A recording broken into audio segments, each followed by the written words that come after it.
My fiancé had a secret wife and baby in Mexico, so I teamed up with her for revenge. I thought my fiancé was just traveling for work. Turns out he had a whole other wife, and she was 7 months pregnant. But instead of fighting each other, we teamed up to destroy him. I had been with Bennett for 4 years and engaged for almost 2. We met at a friend's wedding, hit it off instantly, and had what I thought was a pretty damn good relationship. He worked as a project manager at a big firm where his mom also worked in HR, and we lived together in his condo in San Diego. Bennett traveled to Mexico for work about once a month for 5 to 7 days. He always said the same thing. They had major projects near Mexico City that needed his oversight. His company does have international clients, so it made sense. He'd always come back with little gifts for me: tequila, handmade jewelry, these cute sugar skull decorations I collected. I thought it was sweet that he always remembered me during his stressful work trips. Another thing I should have questioned: Bennett was weird about social media. He didn't have Facebook or Instagram, claimed he valued privacy, and whenever I posted photos of us, he'd ask me not to tag his name or write too many details. He said it was because his company worked with government contracts and they were strict about employees' online presence. Again, plausible enough that I didn't question it. The truth started unraveling after we got engaged. Bennett's mom hosted this big engagement party for us last spring. She invited all these people from their company, friends I'd never met, and some of Bennett's cousins who lived a few hours away. During the party, I overheard one of his coworkers talking to another, saying something about Bennett's trips. And then they both looked at me and immediately changed the subject when they realized I was nearby. Later that night, Bennett's cousin Brady got super drunk and started talking to me while Bennett was mingling. Brady kept saying weird shit like, "So you're the American girlfriend?" And Bennett always did like to keep his options open. When I asked what the hell he meant, he just laughed and said, nothing, just family jokes." I told Bennett about it later, and he got really defensive, saying Brady was an alcoholic who always tried to stir up drama. After that party, I started paying more attention. I noticed Bennett always took the same small leather duffel bag on his Mexico trips, and he was weirdly protective of it. He'd unpack it himself, immediately put everything in the wash, and I realized I'd never actually seen what was in that bag. One time I jokingly asked if he was smuggling drugs, and he got genuinely angry, saying I didn't trust him. When Bennett left for his next work trip, I did something I'm not proud of, but thank God I did it. I searched our condo. I wasn't even sure what I was looking for, but something felt off. In his home office desk, buried under warranties and old bills, I found a second phone charger, but not for his iPhone. It was for a Samsung. Bennett didn't have a Samsung. I also found some bills from a Mexican bank and a photo strip from one of those photo booths, crumpled up in the very back of the drawer. The photo strip showed Bennett with his arm around a pretty Latina woman. They were making silly faces, kissing, looking every bit the happy couple. I kept searching and found an envelope with a receipt for a wedding ring that wasn't mine. The receipt was in Spanish from a jewelry store in Mexico City, dated about 2 years after we started dating, which was a year before he proposed to me. I took photos of everything with my phone, then put it all back exactly how I found it. I debated confronting him immediately when he returned, but something told me to wait and get more information. If he had been living a double life for years, I needed to understand the full extent before blowing everything up. When Bennett got back from that trip, I played completely normal while secretly watching his every move. He brought me back a beautiful hand-painted ceramic bowl, kissed me like everything was fine, and told me about his exhausting meetings. I smiled and nodded while internally screaming. The next morning, he left his iPad on the kitchen counter while he showered. He'd never given me his passcode, but I'd seen him enter it enough times to have figured it out. I opened it, and that's when I discovered everything. Bennett had a whole separate account I'd never seen before. The name on it was Bennett Alvarez. He'd added a second last name I didn't even know he had. There were messages between him and someone named Gabriella, hundreds of them, with love letters and photos and plans. That's when I discovered Gabriella wasn't his girlfriend or mistress. She was his wife, his actual, legal wife. They'd been married in Mexico City 3 years ago, while he was already engaged to me. Even worse, in the messages to her, he explained my existence by telling her I was his mentally ill sister who couldn't live independently, so he had to care for me part-time in the US. He told her I was unstable, delusional, and sometimes confused about our relationship. That's why he couldn't bring her to the States yet, because I might have an episode. The texts showed he'd been planning to move her to the US once they got her visa approved. They had a whole timeline mapped out. Meanwhile, he kept pushing back our wedding date, claiming he wanted to save more money first or wait for a promotion. But the thing that broke me? Gabriella was 7 months pregnant with his child. There were ultrasound photos in the texts. They'd been trying for over a year, and she was due in 2 months. He'd been building a nursery in their Mexico City apartment while simultaneously planning a wedding with me. The iPad dinged with a new WhatsApp notification, and I clicked on it without thinking. It opened to his conversation with Gabriella, where she'd just sent a video of her pregnant belly moving as the baby kicked. Her message said, "Your daughter is dancing this morning. We miss you so much, mi amor. Only 8 weeks until you meet her. I love you." I took screenshots of everything. The texts, the WhatsApp messages, the photos, the ultrasounds. their marriage certificate that he had scanned and saved. I emailed everything to myself, backed it up to my cloud storage, and then carefully put the iPad back exactly where he'd left it. I needed time to process and plan my next move. This wasn't just cheating. This was a calculated, years-long double life, with a pregnant wife and plans that didn't include me except as a cover story. And he'd painted me as mentally ill to explain my existence. I called in sick to work for the next 2 days while Bennett was at his office, claiming I had a stomach bug. Really, I was researching everything I could about Bennett's life in Mexico, Mexican marriage laws, and what the hell I was going to do next. That's when I found Gabriella's Instagram account. It wasn't private. There were hundreds of photos of her and Bennett together, at family parties, on vacation, at their wedding. In her bio, it proudly stated, "Baby girl coming June 2024. I spent hours scrolling through her feed, watching my relationship implode in real time. Photos of them building the nursery together during his last work trip. Pictures of their wedding that happened when Bennett told me he was at a conference in Denver.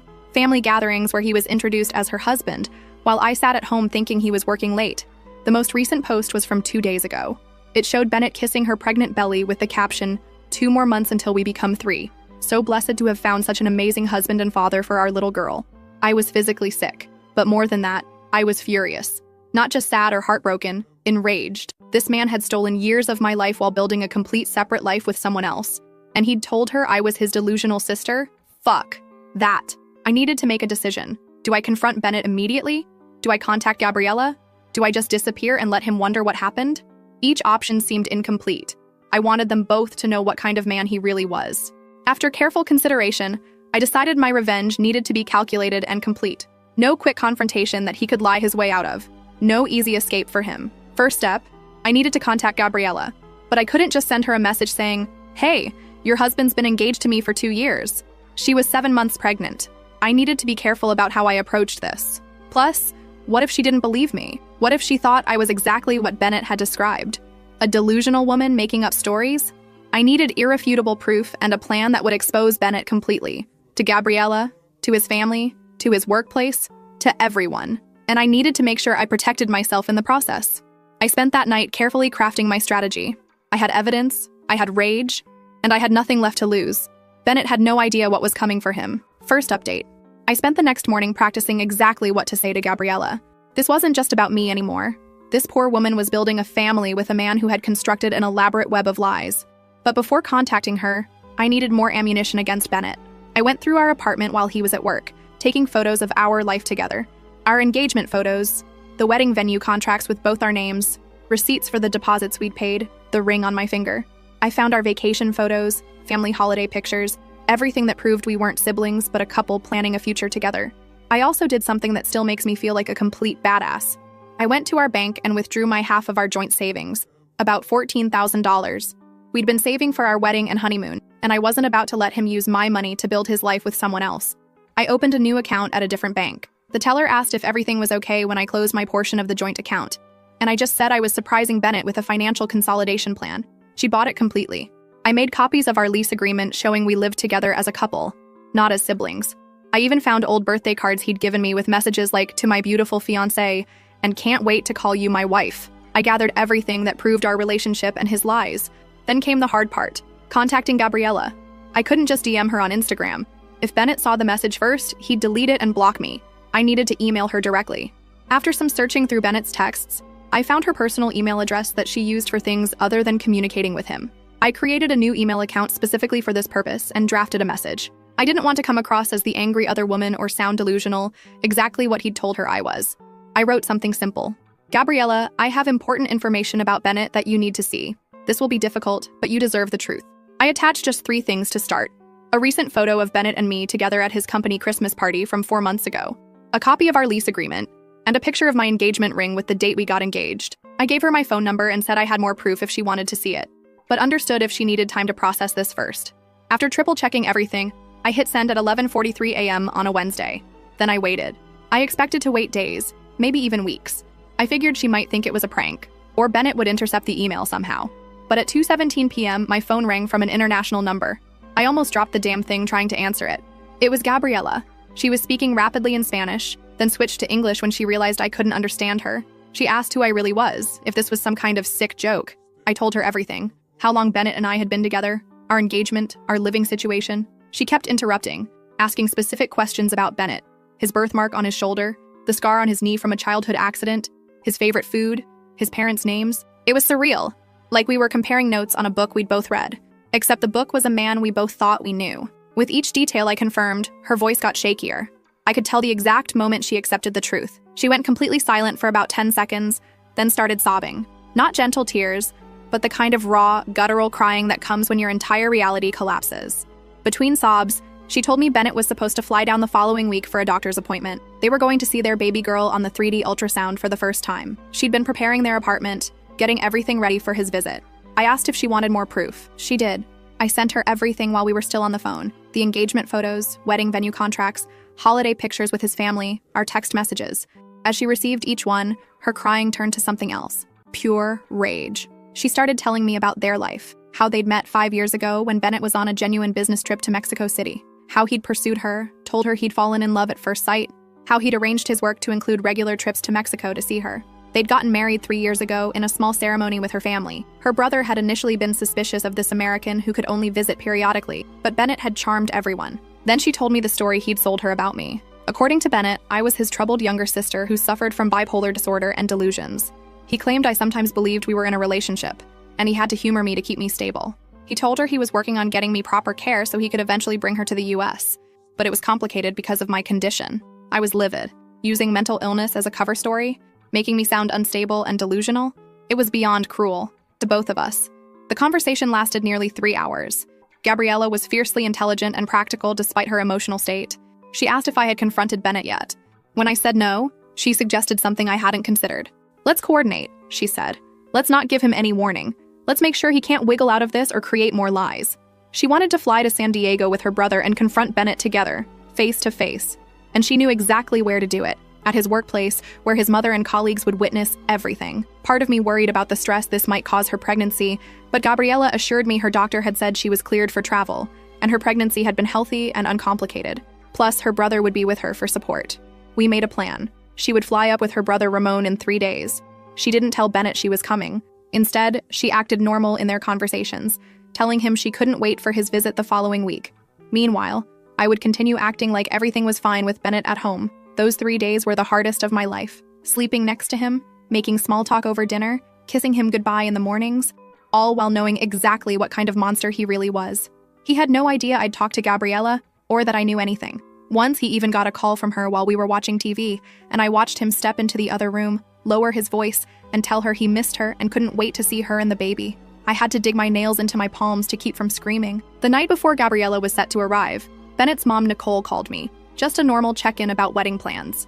She asked if we'd set a date yet, talked about venue options, mentioned she'd been looking at mother of the groom dresses. The entire conversation felt like I was in the Twilight Zone. Did she know about Gabriella? Was she part of this deception? I couldn't tell, but I kept the conversation short, saying I wasn't feeling well. After the call, I broke down. The stress of maintaining this charade was eating me alive. I texted my best friend Amanda, asking if I could stay with her after everything went down. I didn't tell her why, just that I was leaving Bennett and would explain later. That night, while Bennett slept, I quietly packed a small bag with my essential documents, some clothes, and irreplaceable personal items, then hid it in my car trunk. The next morning, Gabriella texted that her flight had landed. She and Ramon had checked into their hotel and would meet me at the coffee shop across from Bennett's office at 1 p.m. Bennett had no idea his entire world was about to implode. I called in sick to work again, claiming my stomach bug had gotten worse. Bennett left for work like any normal day, kissing me goodbye and reminding me to stay hydrated. The casual normality of it made me want to vomit. I spent the morning finalizing my preparations. I withdrew the last of my personal money from our other shared account. I made copies of all the evidence and organized it into 3 folders. One for me, one for Gabriella, and one that we'd present to Bennett's mother in HR. I also called our wedding venue and photographer to cancel our arrangements, citing unforeseen circumstances. I'd lose the deposits, but I didn't care. At 12:30, I drove to the coffee shop near Bennett's office. My hands were shaking so badly I could barely park. I sat at a table in the corner, ordering a coffee I couldn't drink, watching the door. They walked in. Gabriella was exactly as she appeared in photos. Beautiful, with long dark hair and a very visible pregnancy. Ramon was tall and serious-looking, protective of his sister. The moment Gabriella saw me in person, her eyes filled with tears. We didn't hug or shake hands. What social protocol exists for meeting your fiancé's secret wife? Instead, she sat across from me, placed her hands on her belly, and said simply, "Thank you for finding me. Thank you for telling me the truth." We reviewed our plan one last time. Bennett's company occupied 3 floors of an office building downtown. Visitors had to sign in at security, but Bennett's mother, Nicole, worked in HR on the first floor. Our plan was to ask for her directly, show her our evidence, and request that she bring Bennett down to the conference room. We wanted witnesses, but we also didn't want to create a scene that would cause Gabriella unnecessary stress. When we reached the reception desk, I asked for Nicole, saying it was a family emergency regarding Bennett. The receptionist called up, and minutes later, Nicole appeared, her face concerned until she saw me. Then she smiled, confused about why I was there with a very pregnant woman and a stern-looking man. I introduced Gabriella as Bennett's wife. Nicole laughed, thinking it was a joke. I handed her the folder of evidence. She opened it, still smiling, until she saw the marriage certificate. Her face went completely blank as she flipped through the photos, the documentation, the proof of her son's double life. Nicole didn't say a word. She just picked up the reception phone and asked someone to send Bennett to conference room A immediately. Then she led us down a hallway. We sat in silence in the conference room. Nicole looked like she'd aged 10 years in 10 minutes. She kept staring at Gabriella's pregnant belly, then at me, then back at the documents. Finally, the door opened and Bennett walked in, looking confused. He saw me first, then Nicole, and his expression changed to concern. Then his eyes landed on Gabriella and Ramon, and his entire face just collapsed. There's no other way to describe it. Every drop of blood drained from his face, and for a second, I thought he might actually pass out. "What's going on?" he whispered. But it was clear he knew exactly what was happening. His double life had just collided in the most spectacular way possible. That's when Ramon stood up, pointed at Bennett, and said something forceful in Spanish that I couldn't understand. Bennett backed up against the wall, shaking his head, looking desperately from face to face for an ally, and finding none. "You told me she was your mentally ill sister," Gabriella said. "You built a nursery for our daughter while planning a wedding with her." Bennett started stammering about misunderstandings, about complicated situations, about how he could explain everything. But there was no explanation that could possibly justify what he'd done. I stood up slowly, removing my engagement ring.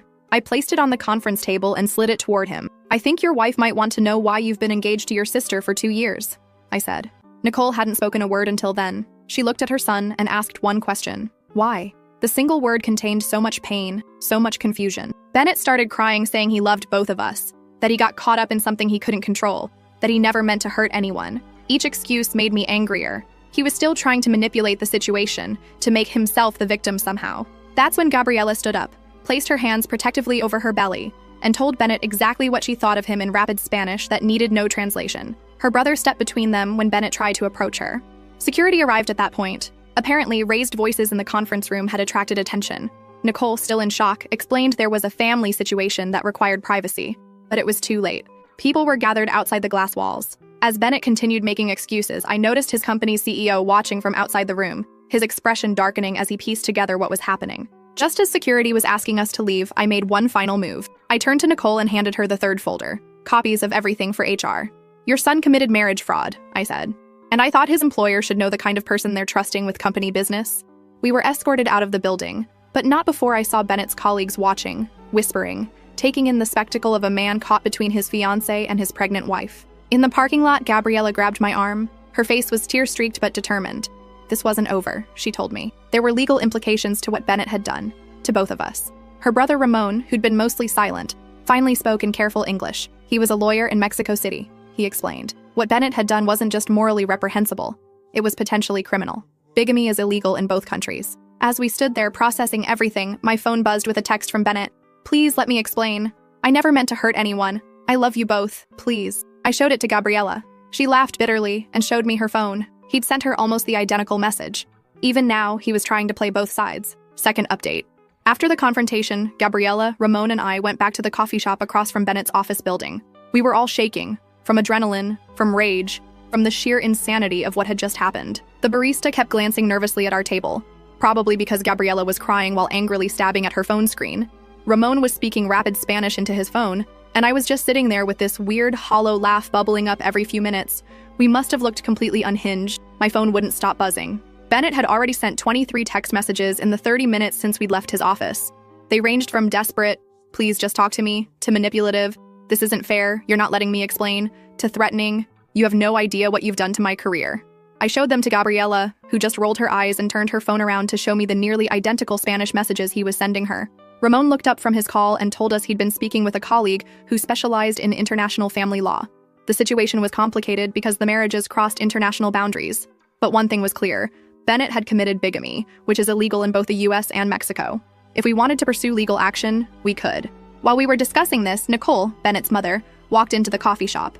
I almost didn't recognize her. She looked completely destroyed. She asked if she could join us, and when Gabriella nodded, she sat down heavily in the empty chair. Nicole didn't beat around the bush. She told us Bennett had been escorted from the building and placed on immediate administrative leave pending an investigation. His boss had been furious, not just about the personal scandal, but because Bennett had been falsifying his travel reports. Those trips to Mexico weren't all business. He'd been charging the company for flights and hotels while conducting his double life. That was grounds for termination. Then Nicole did something I didn't expect. She started apologizing to both of us. Through tears, she admitted she'd had suspicions something wasn't right with Bennett's behavior, but had convinced herself she was being paranoid. Gabriella reached out and took Nicole's hand. That simple gesture broke me. Here was this heavily pregnant woman who'd just had her entire world shattered, comforting the mother of the man who'd betrayed her. It was both beautiful and heartbreaking. Nicole asked to see a picture of the ultrasound. When Gabriella showed her, Nicole covered her mouth and started crying again. "I'm going to be a grandmother," she kept saying. "I didn't even know." Then Nicole turned to me. She said she understood if I never wanted to speak to anyone in their family again, but she hoped someday I might forgive her for not seeing what her son was doing. I told her there was nothing to forgive. Bennett had fooled all of us. His lies weren't her responsibility. The conversation shifted to practical matters. I told them I'd already moved my essential belongings to my friend Amanda's place, and would get the rest when Bennett wasn't home. Gabriella explained she needed to fly back to Mexico City tomorrow. Her doctor didn't want her traveling too close to her due date. Ramon said he'd stay an extra day to help me if needed. As we were talking, Bennett called Nicole's phone. She answered, putting it on speaker without telling him. Bennett was frantic, begging his mother to help him fix this, saying his whole life was falling apart. Nicole's response was ice cold. She told him he had created this situation himself, and now he would face the consequences. She said she'd raised him better than this, and she was ashamed. Then she hung up. My phone buzzed with a notification. It was an email from Bennett with the subject line, "Please read, I can explain everything." I opened it and read it aloud to the group. It was a rambling, self-pitying mess about how he'd never meant for things to go this far, how he truly loved both of us in different ways, how he'd gotten caught up in lies that spiraled out of control. The email ended with him asking for a chance to explain in person, alone, without all the drama and audience. By this point, it was early evening. We exchanged contact information and made plans to stay in touch. Nicole hugged both of us before leaving, promising to support Gabriella however she could, regardless of what happened with Bennett. Ramon helped Gabriella to their rental car, and I headed to Amanda's apartment, emotionally exhausted. I'd told Amanda the basics over text, but when I arrived at her place, I broke down completely and told her everything. She was horrified. She kept saying she'd always thought Bennett was too good to be true, but she never imagined this. She helped me unpack my emergency bag and set up her guest room, then ordered takeout since neither of us had the energy to cook. While we were eating, I got a call from Bennett's cousin Brady, the drunk one from the engagement party who'd made those weird comments. He said he'd heard what happened from another family member, and wanted me to know he'd tried to warn me the only way he could without breaking a promise to Bennett's dad. Apparently, this wasn't Bennett's first double life. Brady explained that years ago, before I met Bennett, he'd done something similar with women in Los Angeles and San Francisco. It never went as far as marriage, but he'd had serious relationships in both cities, traveling back and forth. When Bennett's dad discovered what was happening, he'd forced Bennett into therapy and made the family swear to never discuss it. They thought he'd gotten help, that it was some kind of psychological issue he'd overcome. Brady apologized for not being more direct at the party. He said he'd been struggling with whether to tell me explicitly, but family loyalty and the alcohol had made him take the coward's way out with vague hints. I thanked him for calling, but told him his hints had been completely useless. He admitted he deserved that, and asked if there was anything he could do to help now. I told him the best thing he could do was make sure the entire family knew exactly what Bennett had done this time. After hanging up, I told Amanda about the call. She was as shocked as I was that this was apparently a pattern for Bennett. We stayed up late, going through social media to see if there were any other women we could warn, but found nothing obvious. Around midnight, I got a text from a number I didn't recognize. It was Bennett's dad, Ralph. His message was brief, but clear. Bennett was at their house, in a state, and Ralph wanted to speak with me. I showed Amanda, and she immediately said I shouldn't go alone, if at all. I agreed and texted back that I had nothing to say to him or Bennett, but if he wanted to talk, he could meet me in public tomorrow. Ralph responded almost immediately, saying he understood my caution but wanted to make things right however he could. He suggested meeting for coffee the next morning and promised Bennett wouldn't be there. I agreed, partly out of curiosity about what making things right could possibly mean in this situation. Ralph was already at the coffee shop when I arrived. He got straight to the point. He apologized for his son's actions and said the whole family was devastated. Then he slid a check across the table. I looked down at it. It was for $50,000. I stared at him in disbelief. Ralph explained that he knew money couldn't fix what Bennett had done, but he wanted to cover any wedding deposits I'd lost, plus additional compensation for the emotional distress. His exact words. Like this was a business transaction or lawsuit settlement. I realized he was trying to buy my silence and make me go away quietly. I pushed the check back and told him I didn't want his money. I wanted him to understand that his son was a predator who had deliberately deceived 2 women for years, and that his previous attempts to sweep Bennett's behavior under the rug had enabled this to happen again, this time with a child involved. Ralph looked stunned. He clearly hadn't expected me to refuse the money. As I was leaving, Ralph called after me, asking what I planned to do next. I told him truthfully that I hadn't decided, but that buying my silence wasn't an option. His face hardened and he said, "Bennett has made mistakes, but he's still my son. I'll protect him however I need to." When I got back to Amanda's car, I was shaking. She wanted to go back and confront Ralph, but I just wanted to get away. As we drove off, I told her about the conversation and the check. She called Ralph every name in the book, then suggested we meet up with Ramon before he flew back to Mexico to update him on this development. Ramon was checking out of his hotel when we arrived. He wasn't surprised about Ralph's attempt to buy me off. Apparently, he'd made a similar offer to Gabriela via email overnight, which he'd immediately forwarded to Ramon. The amount offered to her was significantly larger, $200,000, ostensibly for the child's future. Ramon had advised her to ignore it for now. Ramon showed me some messages from Gabriela. She'd made it back to Mexico City safely and had met with her own family. They were all rallying around her, furious at Bennett's deception. Her doctor had checked her over and said that despite the stress, both she and the baby were doing okay. She was planning to file for divorce as soon as possible. That afternoon, I finally worked up the courage to go back to the condo to get more of my things. Amanda came with me for support, and we timed it for when I knew Bennett would be at his parents' house based on texts from Nicole. The condo was a mess. Bennett had clearly been there and had some kind of meltdown. There were broken dishes in the kitchen, clothes thrown around the bedroom, and empty liquor bottles on the coffee table. I quickly gathered more of my belongings, focusing on sentimental items and financial documents that couldn't be replaced. As I was packing up my jewelry box, I found something that made my blood run cold.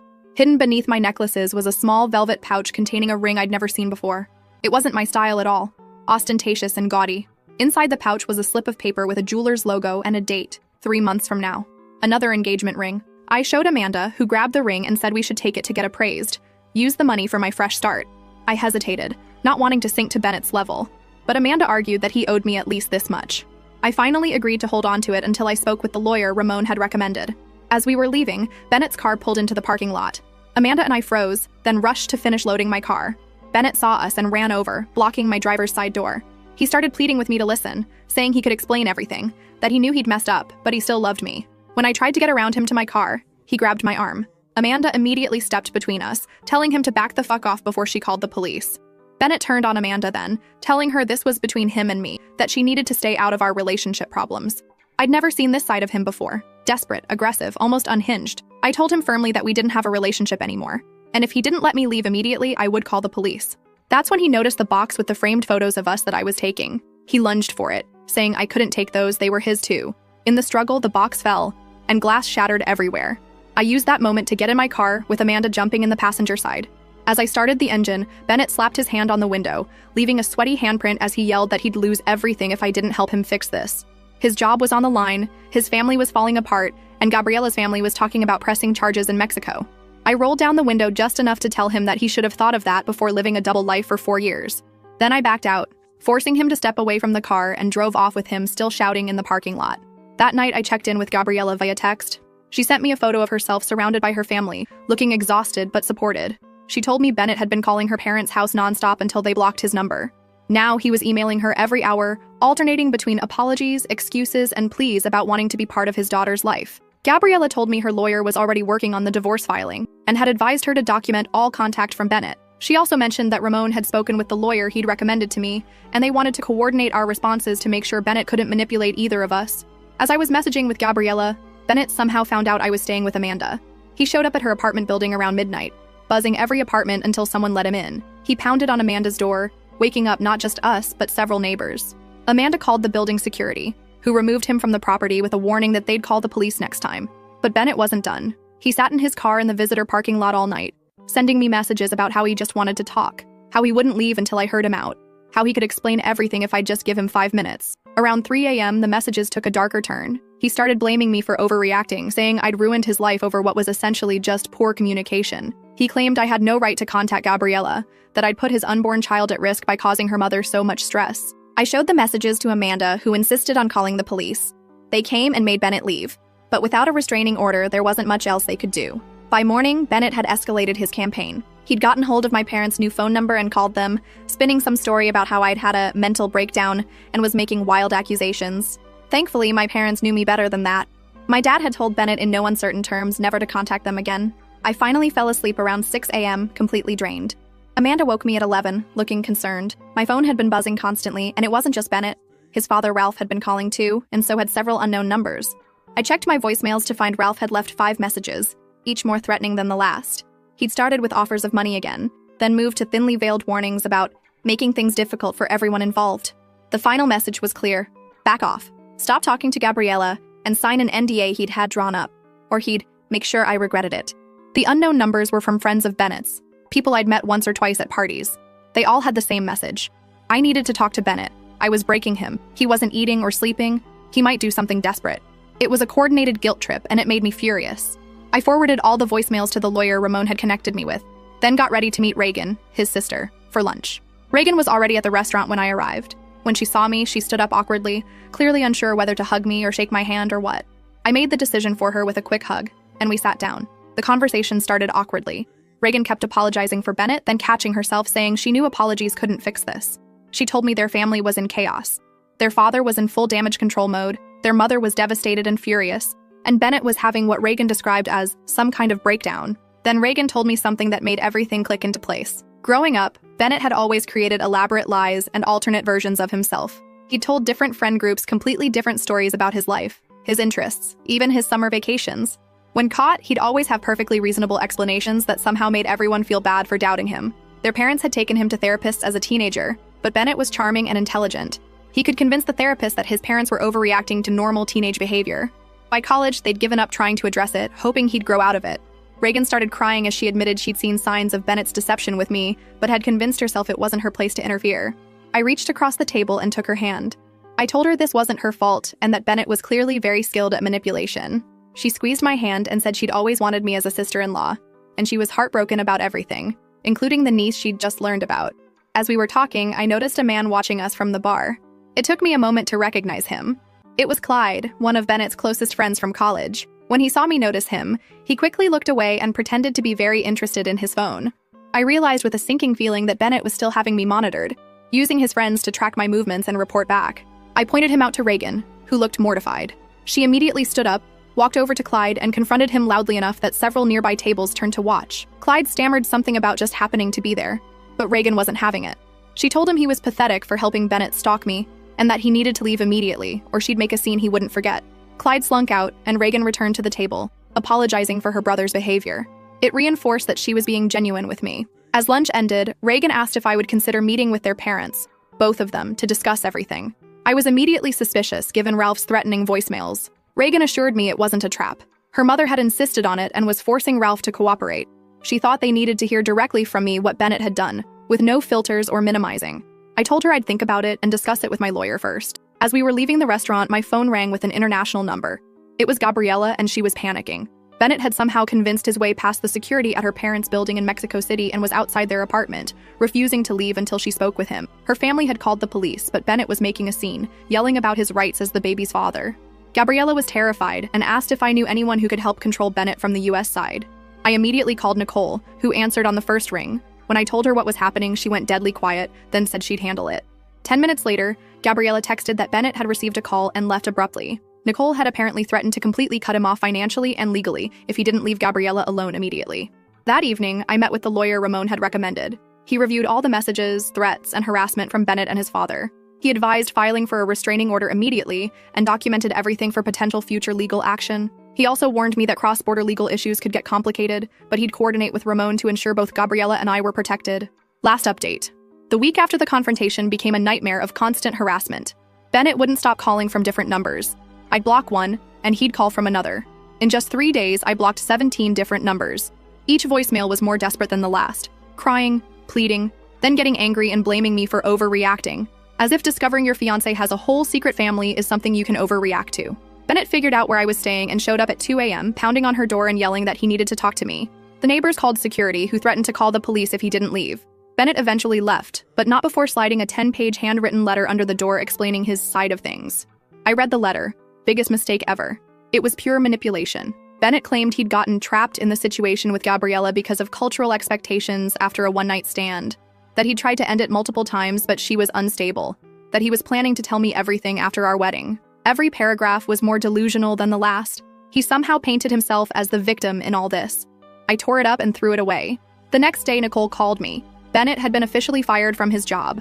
The company cited falsified travel expenses and conduct unbecoming after an internal investigation. Apparently, he'd been charging the company for his trips to see Gabriella while claiming they were business-related. She told me Bennett was staying with Ralph, refusing to eat or shower, just drinking and sending messages to both Gabriella and me. I got a restraining order after he showed up at my workplace, causing a scene that ended with security escorting him out. The judge granted it immediately after seeing the evidence. 73 messages from different numbers, the recording of Ralph threatening me, and statements from witnesses who'd seen Bennett's increasingly erratic behavior. Ramon called with updates from Mexico. Gabriella had filed bigamy charges against Bennett, and the Mexican authorities were taking it seriously. Bennett was now effectively banned from entering Mexico. If he tried, he'd be arrested at the border. This meant he would likely never meet his daughter, at least not on his terms. The restraining order seemed to finally make Bennett realize he couldn't harass me into forgiving him. Instead, he shifted his entire focus to salvaging his relationship with Gabriella. He sent her family expensive gifts, which they returned unopened. He tried contacting her doctor's office, claiming he needed updates about his child. They shut that down immediately after Gabriella warned them. About 6 weeks after the confrontation, Gabriella went into early labor. Nicole flew to Mexico City to be with her, with Gabriella's blessing. Bennett tried to go too, but was stopped at the airport when his passport was flagged. He ended up having a complete meltdown in the terminal, which someone recorded and posted online. The video showed him screaming about his rights as a father while security held him back from boarding a flight he wasn't allowed on. 2 days later, Gabriella's daughter was born, healthy despite arriving a few weeks early. She sent me a photo with a simple message: "Thank you for saving us." I cried when I saw that tiny, perfect face, thinking about how differently things could have gone if I hadn't found that iPad. Bennett's reaction to becoming a father he couldn't see was to get blackout drunk and crash his car into a tree. He wasn't seriously hurt, but he got a DUI. As for me, I'm slowly rebuilding my life. I moved into my own apartment last month. I changed my last name back to my maiden name and got a new job. The strangest part is that I'm actually grateful it happened this way. If I hadn't found that iPad, I might have married him. I might have had children with him. I might have spent decades with a man living a double life before discovering the truth. Instead, I got out before those deeper entanglements made separation impossible. As for Bennett, his latest message came from yet another burner number last week. The 73rd I've blocked so far. All it said was, "Living in my car again. Hope you're both happy now." We are.